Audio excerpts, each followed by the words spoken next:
Yeah, nice to see you all. Do we have any foreigners here? The white people. Wow. The white one in the crowd. Where are you from? I grew up in France and Germany. That's okay. Hell yeah, that's amazing. How long have you lived here? 10 years. Okay. Are you leaving soon or? I am also a foreigner. I am Muslim, Middle Eastern. Okay, you guys do not work for Border Patrol. I moved to New York 4 years ago, and I realized in New York that just means Puerto Rican. My first week in New York, this old Puerto Rican man walked up to me. He said, "You Puerto Rican?" I said, "No." And he said, "It's not a disease. You could say yes." So now I'm not so upset people when they ask me if I'm Puerto Rican. I'm like, "Yeah, sure." And then they say, "What part of Puerto Rico are you from?" I don't know anything about Puerto Rico. I panic and I go, "The Bronx." No one's questioned that answer so far. Only thing I have in common with Puerto Ricans is I also don't speak Spanish. Yeah, I am ethnically Kurdish. Clap if you're Kurdish. Nope, that checks out. Clap if you've heard about Kurdish people. Okay, hell yeah. This is an NPR crowd, yeah? Clap if you know about Kurdish people's history. Okay. Okay, few people. Clap if you've ever killed a Kurdish person. I just want to see how you know. Is there overlap there? There's a lot of people have never heard about Kurdish people, you know? Which is a little upsetting because there are 40 million of us. We've been persecuted for a long time. We're from the Middle East. Largest minority in the world without a nation state, right? And sometimes I tell people I'm Kurdish and they go, I'm sorry. And I go, thank you. We've been persecuted for so long. I'm just happy to take an apology. And then they go, no, man, what country is it? I go, exactly. Now you know the problem. I leave the conversation feeling validated. They leave the conversation thinking, where the fuck is this bitch from? When I moved to New York 4 years ago, my friends were so excited for me. They were like, you've been single forever, and New York has the most singles in the world. Just statistically true, but there's a reason for that. Oh my God, I've never met this many people in my life that I thought deserved to die alone. Like, give me a cheer if you've ever ghosted someone. Yeah. Give me a cheer if you've ever been ghosted. I love it. It's always the same people. I'm okay with ghosting. I really am. What I don't like is when people come back. Men always come back. This one guy I used to date like 5 years ago messages me every year. Yeah, December 25th. He goes, Merry Christmas. Are you guys following this? I'm Muslim. Worst of all, he's Muslim. Do you understand how horny you have to be? This man forgot his whole religion. That thing they do when they disappear on you and they come back, I call it the Jesus syndrome. You know how Jesus disappeared 2,000 years ago? One day he's gonna come back like nothing's happened. Like he didn't just ghost us for 2,000 years. Jesus is the oldest fuckboy. One day we're all gonna get a text from Jesus going, hey, you up? I'm gonna be like, Jesus Christ, why are you back? I'm gonna tell him I moved on, Jesus. I'm with someone else now. His name is Muhammad. He's a little rough, but that's how I like it. Liberals hate him. They say he's sexist and homophobic. He's not. He means well. He just says the wrong thing like all the time. He's the Dave Chappelle of prophets.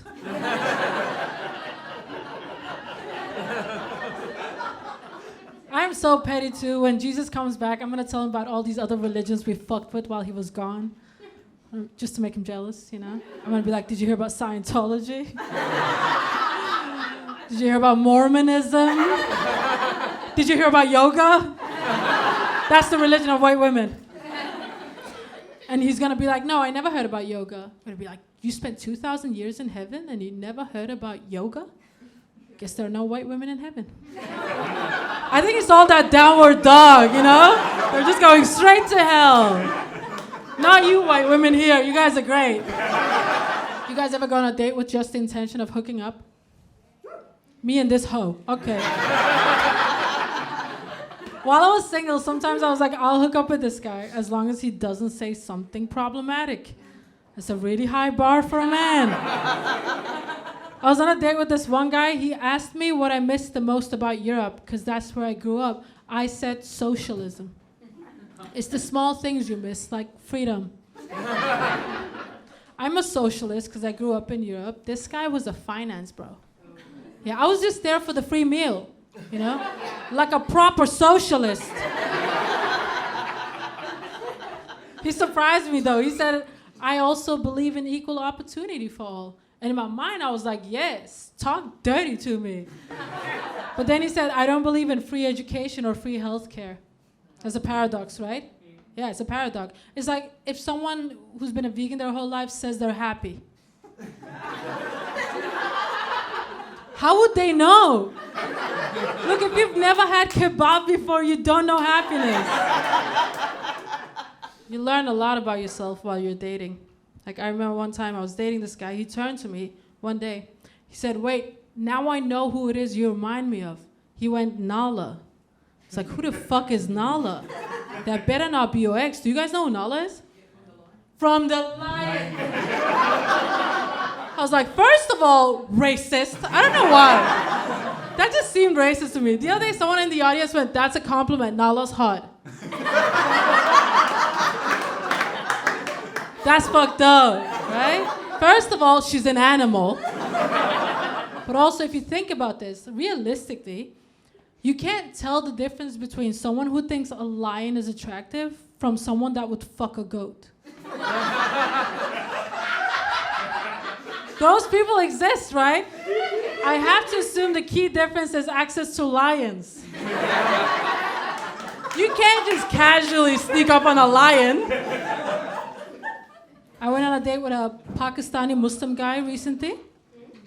He took me axe throwing. Have you guys done that before? Oh, yeah. Yeah. I can't be sure, but I think he was trying to recruit me to ISIS. I hit bullseye once, and I didn't put out, so I'm pretty sure I passed the test. I'm excited to see what's next for me. He is my husband now. Terrorists need love too, right? He's not a terrorist. He works in tech, so it's way worse. I listen to his calls sometimes. He works from home. I have this theory that you can't tell the difference between a tech company and the Taliban. I'm going to prove it to you right now, okay? So I'm going to give you some statements. You tell me what I'm talking about. Is it a tech company or the Taliban? Okay? Are you guys ready? You ready? Everybody ready? Okay, first of all, they're dominated by brown men. Which one is it? They use social media to control people. They fundamentally believe they know what's best for society and they'll do whatever it takes to get there. There's no fucking difference here. The only difference is Taliban's not gonna give you a stock plan, you know? Do you know who runs the Taliban? What's his name? That guy. Nobody knows. But you know you'd rather work for him than Elon Musk. When we got engaged, we're like, we'll get married whenever, who cares? Our parents were like, no the fuck you won't. We went to visit my parents. They brought an imam to the house. They were like, it's about to happen. And we're not religious, so we're like, that's okay, we'll do it. We'll get married. Our parents will be happy. And then the imam said, what's the dowry? Does everyone know what that is? Yes. Yeah. I was like, wow, that's so archaic. What the hell? Imam said, he has to pay you. And I was like, let's fucking go. My whole vibe changed. I was like, that's right, you better fucking pay. No money, no honey. Let's go. We were having a lot of fun with it. You know, my fiance was like, $5, $10. It felt like I was at an auction. Then the imam got mad at us. He was like, you're not taking this seriously. This is to protect the rights of the woman in case the marriage should end. I was like, brother imam, that's beautiful. Who cares if I make more money than him? I told him, if you don't spend, I don't bend. That's it. Imam was not having it. He was like, I'm just going to say an amount that's acceptable. He went, $8,000. That's an acceptable amount of money. And that's how I found out I have the market value of a used Honda Civic. Once those tariffs kick in, my value's about to go up. This whole wedding thing was hilarious, though. It was weird from beginning to end. For one thing, like, the imam came in, he looked at my in-laws, and he said, where are you from? And they said, Pakistan. And then he went, I'm from Bangladesh. Now, do you guys know that there was once a war between these two countries? Yeah? Bangladesh used to be East Pakistan, right? There was a bloody war. Now they're two different countries. And I have a lot of friends who are Pakistani and Bangladeshi. They get along. There's no animosity. But not that generation. They hold on to that shit, right? This man went, the imam, looked at my in-laws and said, your people killed my people. I was like, I love this. Let's have this conversation now at my wedding. Somebody should bring up war, sure.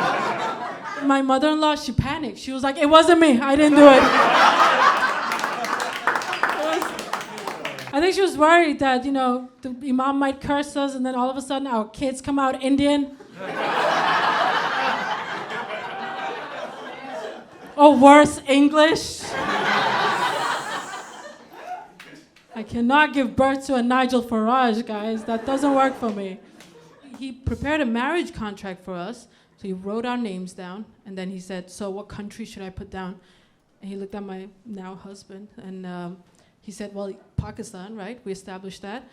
And I said, no, he means West Bangladesh.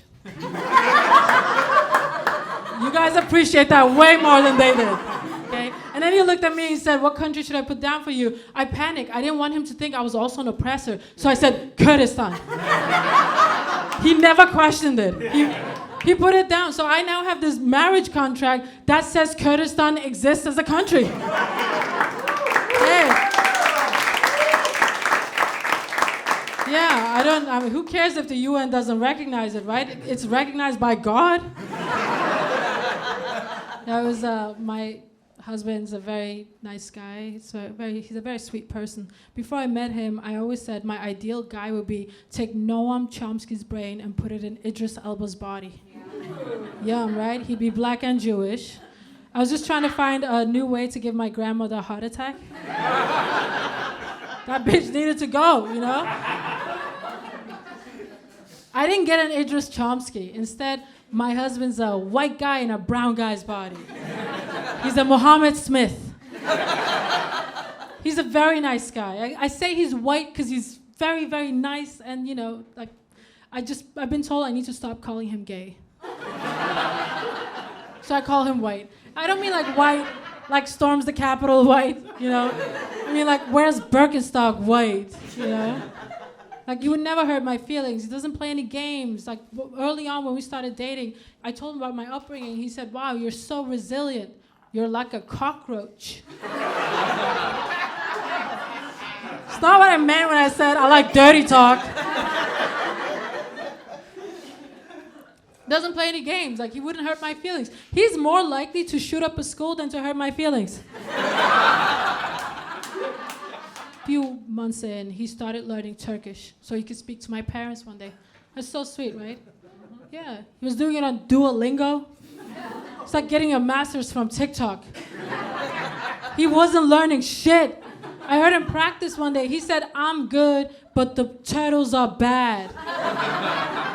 Why would you ever need to learn that? Like, what are you gonna do? Go up to my dad and be like, I'm good, but the turtles are bad? My dad's gonna be like, what the fuck is wrong with him? My mom likes him though. She's like, he's a little stupid, but look at her. We thought this whole time she was lesbian, so at least he's not a woman. Person in my family who really likes him is my great aunt.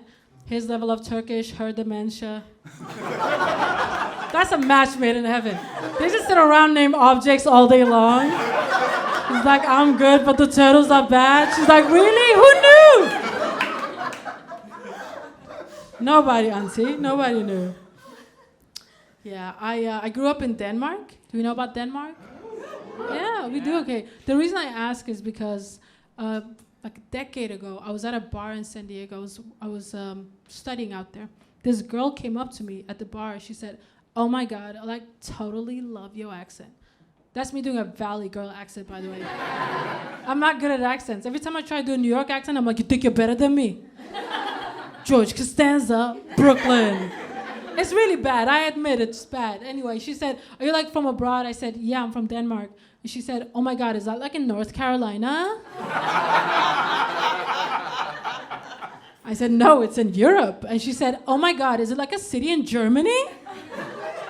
I told her yes. I can't fix the American education system, people. That is not my responsibility. It surprises people when I tell them I'm from Denmark because I look like this. You know, Denmark is white. Like white. Like you'd be brown in Denmark. Danish people are so white they could go to a Klan rally and they wouldn't need sheets. Because they don't like to hide their racism. They're very open about it. Yeah, the other day I had this couple in the room.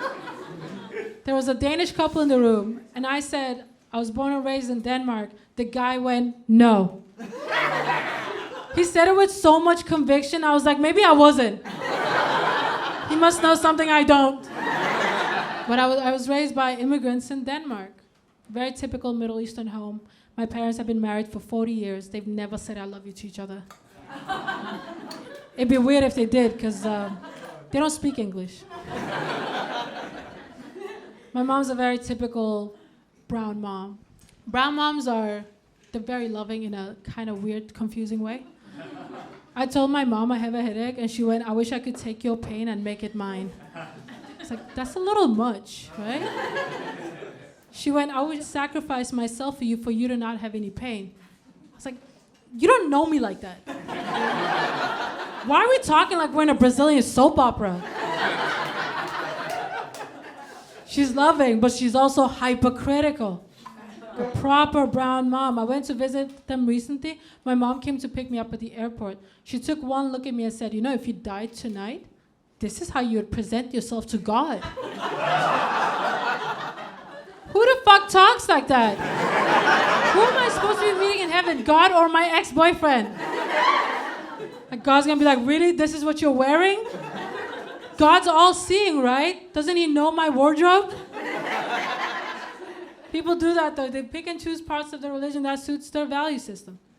There are people out there that believe when they go to heaven, they get 72 virgins. Yeah, those people call men. Ladies, virgins? Not one, but 72. Imagine you die and you go to heaven and they're like, here, 72 straight dudes that will never make you come. My mom's so critical. When I started comedy, she said, you want to be a clown? I said, no, I want to tell jokes. She said, no, that's a job for ugly people. This is how broken I am. I was like, at least she doesn't think I'm ugly. I count this as a compliment, you know? You have to take what you can get.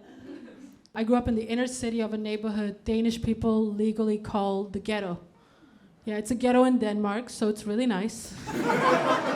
But it is a ghetto. And they call it a ghetto because it's urban, right? You have all these immigrants and refugees living there. Like my friends were from all over the world. Like, you know, Pakistan, Iran, Iraq, Afghanistan, Somalia, Morocco. It was very diverse. You know how in school you have your class photo taken and then there's a sign that says class 3A? Ours said post-colonialism. And when you're a child, you don't know you're different, right? You think you're all the same. Because you all do the same things. You like the same candy. You like the same games. There's a girl in your neighborhood. Everybody calls her Fat Vicky. It was the 90s. I don't know. In my defense, though, I didn't know what the word fat meant. Because outside, I was speaking Danish. And then I'd come home, I speak Turkish with my parents and Kurdish with my grandparents. So I had to navigate these 3 different languages. What I'm telling you is, I am better than all of you. Now, what I'm really saying is, sometimes I might have known a word in one language, but not in the other languages, and that would get me in trouble. At some point, I was in an after-school program. This little girl had her toy pony stolen. She came up to me, she said, "Are you the thief?" And I said, "Yeah," because I didn't know what it meant, right? She told everyone. And then my brother came running. I was 5, my brother was 8, and in immigrant terms, that meant he was my dad. He said, "Why'd you say you're the thief?" I said, "I didn't know what it meant." So he had to explain to these white kids that I wasn't a thief. I was just stupid. When I say I thought we were all the same, I thought when the other kids went home, they also switched to another language. Just to be clear, I thought they all spoke Turkish at home. And the way I found out was one day, Fat Vicky invited me on a play date. We get to her home, and then as soon as we walk in, I do what I do at my home. I switch to Turkish. Her mother comes up to us, says, "Welcome to our home," and I respond to her in Turkish. She looks at Fat Vicky. She says, "Fat Vicky, does your friend not speak any..." She doesn't call her Fat Vicky, no. She says, "Does your friend not speak any Danish?" And she goes, "She did just a second ago." And I go, "What do you guys speak?" They go, "Danish." I'm like, "What else do you speak?" They go, "Danish." And I'm like, I don't understand. Like, explain this to me. How do you talk to your grandmother? And she goes, "Danish." It blew my mind. I didn't understand. How is that possible? So we go into her room, and we're playing with her toys. She had a lot of toys because her parents worked a lot, so they bought her a lot of toys. My parents also worked a lot, but we didn't get toys. Because you know that old saying, white kids get toys, brown kids get trauma? It's a really bad saying because I wrote it.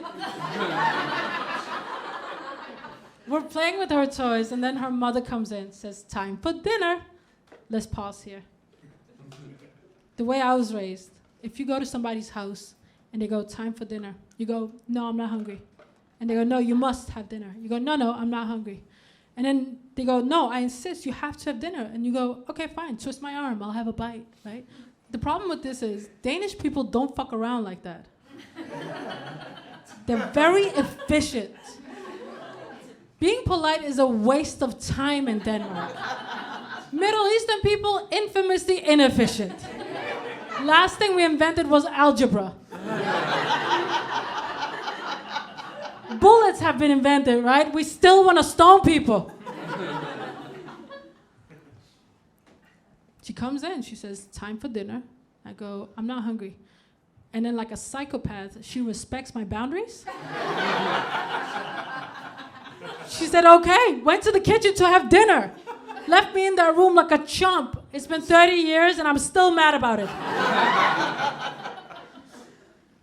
Growing up in this environment, navigating these different worlds, there's a home world, which is just conservative but loving. There's the outside world, the Danish society, which is very liberal but very not loving. And then there's the ghetto in the middle where it's just confusing as hell.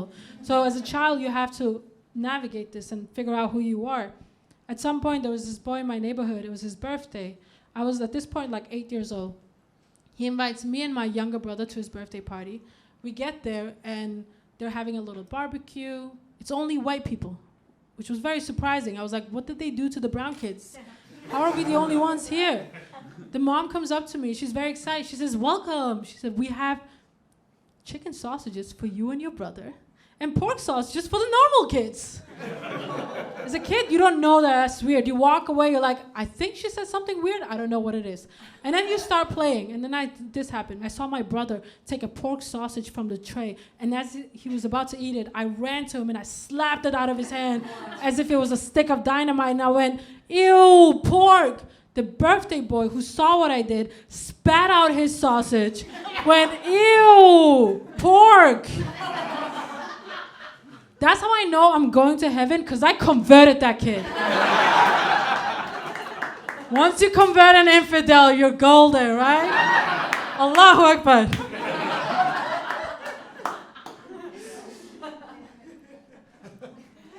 A lot of my friends had this pride in their home countries. They grew up with that pride. They knew they had something else home that they could go to. When you're Kurdish, you don't have that.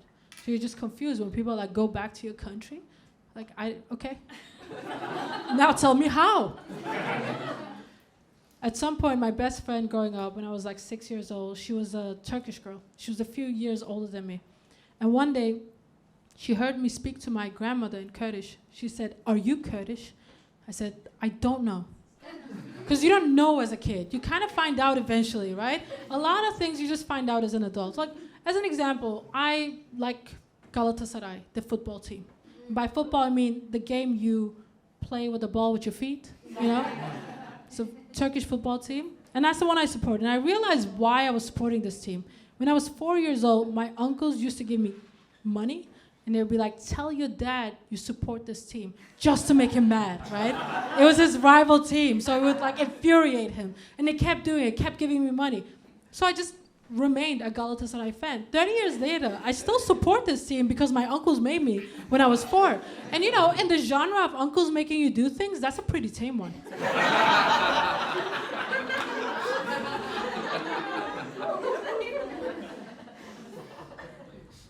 So this girl said, are you Kurdish? I said, I don't know. Then she told me, Kurdish people are terrorists. I didn't know what it meant, right? So I asked my dad, and he said, yeah, we're Kurdish. I was like, I guess I'm a terrorist then. Then fast forward a few years later, 9/11 happened. Do you guys remember 9/11? Yes. Yeah? Yeah? You said yeah. Okay. Does anyone not remember 9/11? Wow, but you know about it. I wasn't born. But you've heard about 9/11? Yeah, I've heard about Okay, how did you hear about it? School? They teach you guys history now? American schools have come a long way. 9/11 happened. I was in a white school. These boys came up to me. They were trying to taunt me. They were like, haha, you're Muslim? You're a terrorist. And I was like, I already knew that. Tell me something I don't know, Hans. Trying to navigate these identities, very difficult. Like, for instance, my parents used to open my mail growing up. Anybody else? Anybody else? Their parents used to open their mail? Really? White people too? Wow, that's very surprising. Did you ever go up to your mom and like, fuck you, Susan, don't open my mail? Okay. Well, her name. that is her name? She's not dead. Okay, but your mom's name is Susan? How is this possible? The thing is, I grew up in Denmark, right? So I thought I had rights. I went up to my dad, I said, you can't open my mail, it's against the law. He said, okay, so you want to do white people shit? Okay. He said, from now on, you'll do the chores. Which I was very confused. I was like, I'm the only girl, I already do all the chores. He said, you're going to do white kid chores. He said, white kids, mow the lawn. I was like, what lawn? We live in an apartment. This man started gaslighting me. He was like, look outside, what do you see? He was talking about the public park. I am not mowing the public park, okay? And Denmark has this little mermaid statue that people go and visit. Do you guys know about that one? Yeah, it's very unimpressive. Don't go to see it. I asked my dad what the most popular tourist attraction in Denmark was. He said the tiny fish woman. You understand how little you have to care about shit? That's like if you took a cab in New York and you were like, I want to go to the Statue of Liberty, and the cab driver went, oh, you mean the torch bitch? That's not its name, you know? But that was my dad. He was a very funny guy. At some point while I lived in Denmark, I started really loving comedy. One of the older comics told me to pay homage to my first joke. Is it homage or homage? Because I've heard both. Homage, homage, yeah? Does anyone say homage? You guys want to fight it out, or? Just homage sometimes, and homage if you're gay? Okay. He said, pay homage to your first joke, and I thought about it. I don't remember my first joke, but I remember the first time I performed for people, and I loved it. So you know how in the 90s they would just, I mean, you guys don't know, obviously, because the fucking fetuses over here. In the 90s, you would hear a joke, and then you'd tell the joke, and then before you know it, everybody in your neighborhood knew the joke, right? Yeah. Everybody experienced that, okay. And in every neighborhood, there was one kid who was really good at telling the jokes. And in my neighborhood, it was me. I would have my friends sit in the playground on park benches, and I'd get up in front of them and tell these jokes that I heard. I'll tell you the one joke that really stands out to me. This is the joke. So a blonde woman walks into a store. She goes, I would like to buy that television. Store owner goes, I don't sell to blonde women. This is how dumb we were, because in the history of humanity, that's never happened.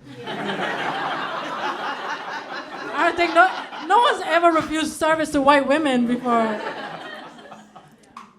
And then she left. She dyed her hair black, came back the next day, said, I would like to purchase that television. Store owner went, I don't sell to blonde women. She left again, dyed her hair red, came back, said, I would like to purchase that television.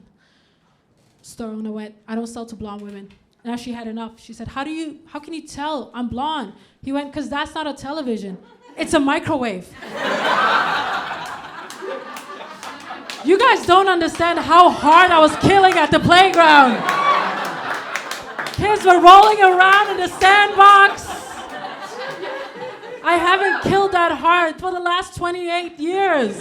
I am still chasing that high. That joke is my crack pipe. At some point, I was kind of fed up being in Denmark. I was, in my teenage years. I was very idealistic.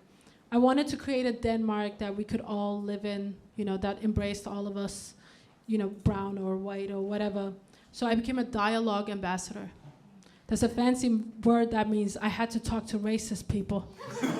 Essentially what you do is go out and to remote places and have dialogue with people that hated your guts, right? So it would be like, I would come out there and they'd be like, no offense, because I love a conversation that starts with no offense. They say, no offense, but you and your people are a major problem in this country. And I'd have to go, hey, thank you for sharing that. Thank you. Thank you so much. Someone told me Muslims are the reason we have so much crime and violence in Denmark. And I wanted to be like, dude, what crime and violence? And instead I had to be like, oh, I'm sorry somebody stole your bike. Someone told me, you're okay. And that was the thing. I was okay. I couldn't have these conversations because I was a model minority, right? I was not equipped to have these conversations with people that hated the other brown people. This guy told me, you're okay, but your uncles and brothers and cousins, they need to leave. All they do is steal and rape and kill. I was like, how dare you? I'm Kurdish. You have us mixed with gypsies and Arabs, you racist. It's racist people everywhere. I hope everyone can tell that that's called irony. A few years ago, I was recording this for the BBC in the UK, and the day of the recording, the producers came up to me and said, we're a little worried about that joke because, gypsies and Arabs. Could you say Germans and Americans instead? I was like, how is that a joke? What am I out here dropping facts on people?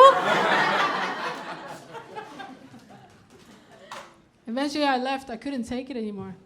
I wanted to go abroad, study, expand my mind. So I went to California to study. I learned one very important thing in California. It's that I look Mexican.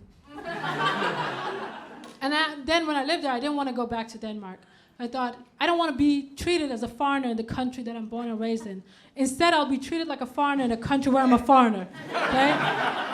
So I moved to the UK. 2 months later, they voted leave in the Brexit. Yeah, and I was doing shows like all over the UK in these remote places. I would walk into town, I would increase the ethnic population by 100%. And I always had this fear that someone wouldn't like my jokes and they make a phone call. You know how white people make a phone call? Things just happen. Who are they calling? I always thought some white posh girl would go, Daddy, she's not funny at all. Could you get this cunt out of my country? Turns out Daddy works for immigration, innit? I told you I'm bad at accents. Okay. Yeah, I left. I didn't want to be there anymore. When I moved abroad, I also realized that there was a lot I didn't know about the world, and I was finding out. For instance, I never had a gay friend, ever. There was no gays in my neighborhood. Statistically speaking, that doesn't make sense, right? But no one that we knew of. It was a conservative environment. We all had that one friend who was a little effeminate, only friends with the girls, but we were like, yeah, he just has a lot of sisters. That's his deal. Nobody came out to us. So when I moved abroad, I was really excited to have gay friends. So I did the most homophobic thing you could do. I was like, you're gay and you're gay. You guys should hook up, totally. As if you're gay, you can't have a type. Oh, Michael, what's his type? Dick. Dick is his type. I had to unlearn a lot of homophobia. And it was kind of funny, too, because my family still lives there. And I have a 12-year-old nephew. And I wanted to be that aunt for him that I didn't have, progressive aunt he could talk to. So I went a few weeks ago, I was in Denmark, and I wanted to take my nephew out. I came to their house to pick him up, and he was playing video games with his friends in his bedroom. And I heard this conversation. One of the boys went, "Get him, that fat fuck," right? All the boys were like, "Oh no, dude, what the fuck? Body shaming isn't okay." I froze, I was like, what is going on here? These are 12-year-old boys? I was so interested. I started walking backwards to get more information. And then I heard one of the boys go, "Look, I feel like I've told you this before, but I don't feel like you're hearing me when I tell you I don't appreciate your toxic masculinity." My brain exploded. I went from being a progressive aunt to a homophobic uncle. I busted in that room. I was like, "That's gay, gay, gay, gay."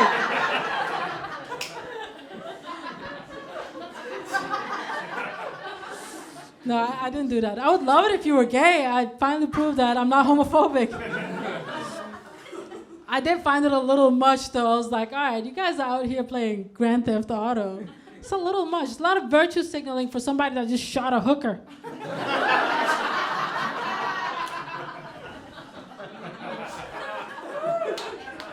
I thought he'd be fine, though. I was like, yeah, he's going to be okay. He's going to do well. When I came abroad, there was a lot I had to learn about the world. You start seeing yourself through the lenses of other people. You guys remember when Syrian refugees were coming to Europe? Mm-hmm. I went down to the refugee camps to volunteer. Remember I told you I am better than all of you? I went down to volunteer at the camp. One day this guy Hassan came up to me. He said, "My friend, where are you from?"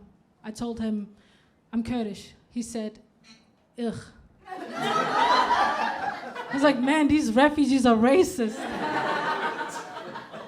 He then asked me what I did. I said, "I'm a student." He said, "No, you mean you're a teacher?"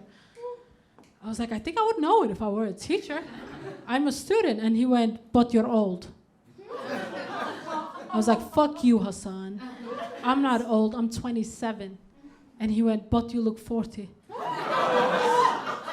It's a true story. He could tell I was upset, so he tried to calm me down. He said, "Wait, I know. It's because you're fat. Stop eating food, put on nice clothes, and you'll look young." It's like I was talking to my mother. I think my mother hired that guy. Do I think my mom would hire a guy in Syria, make him walk across Turkey, take a plastic boat across the Mediterranean, and then live in a refugee camp in Greece for a year just to make me feel bad about myself? Yeah. Do you know my mom? Needless to say, though, Hassan didn't get any dinner that day. No more food for you, Hassan. You're fucking with the wrong person. If not eating food makes people look young, Hassan's gonna look like a fetus. I also always have to specify in the US, people are always like, did this bitch kill a refugee? I didn't. Hassan's in a better place. He got asylum, is what I meant. Okay. Yeah, I have been going to therapy. It's not going well. I had this conversation with my therapist. I said, I want to talk about having ADHD because I think I've had it since I was a kid. She said, "What? Did you really not know that?" I was like, "Bitch, you're supposed to tell me." But, truth be told, I did know I had ADHD because I have a lot of intrusive thoughts. A few months ago, I was in Italy. It was my friend's wedding, so we went down to Italy, and I was having gelato 3 times a day. Breakfast gelato, lunch gelato, dinner gelato, right? I was like, I'm married now, who the fuck cares, right? I was having so much gelato, because I was like, I can't get this back home. It's not gonna be as good. And then I thought about it, I wonder whether other people do that too. Let's say you're from Texas, you come to New York. Do you go, I can't get this at home, so I'm gonna have 3 abortions a day.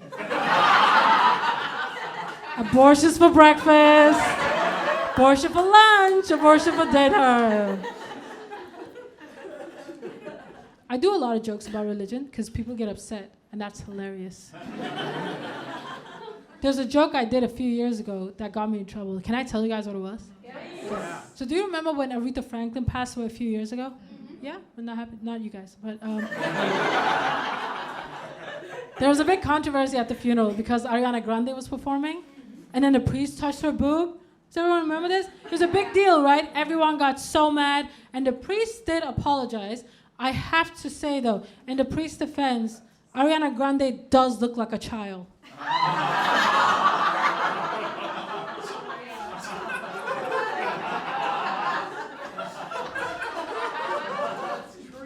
That's for the Catholics. That's for the Catholics in the room. You're welcome. Well, you guys thought it was only going to be Muslim jokes? When I moved to the US, I thought I had a pretty good understanding of American culture. Or the lack of it, I don't know. Growing up in Denmark, I consumed a lot of American media. A lot of it. One of the advantages of your parents not speaking English is you can listen to whatever fucking music you want to listen to. I was like 5 years old when I was listening to My Neck, My Back. No one had any idea what those words were, right? And that song has no subtext, but then there are other songs like My Milkshake Brings. Damn right. I thought that song was about a female entrepreneur. How would I know? I was like, finally, women in the milkshake game. It was time that happened. There's so much I didn't know. Like Florida Man headlines used to confuse the hell out of me. Florida Man practices karate on swans in the park, right?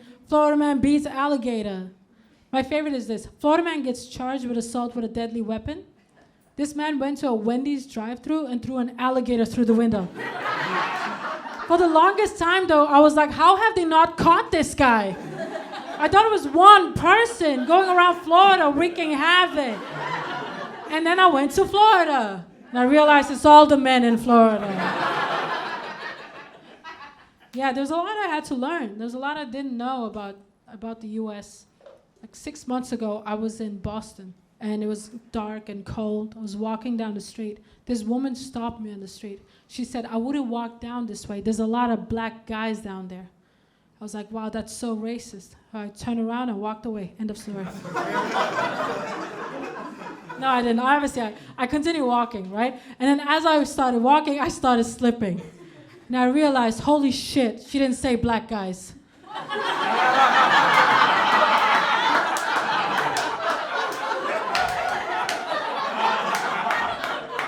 She said black eyes. I was like, holy shit, am I racist?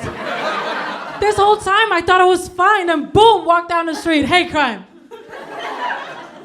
All I'm saying to all of you here, you have to be careful with racism, okay? It can come for all of you. It's a slippery slope. I've been driving a lot this year, and I was in Connecticut recently. And I was driving down the street, and I saw something I'd never seen before. On the ground, I saw these letters, PEDXING. What does that mean? Pedestrian crossing. Is that fucking obvious to everybody? Not to me. I was like, oh, I must be in Chinatown in Connecticut. I don't know who this Ped Zing guy is, but his name's on the street. And it kept happening to me every few weeks. I was like, another Ped Zing? You guys don't understand how long it took for me to realize I was wrong about this. It was like 3 months in, I was like, Ped Zings are everywhere. And then one day I was like, holy shit, it's not Ped Zing. It's pronounced Ped Shing.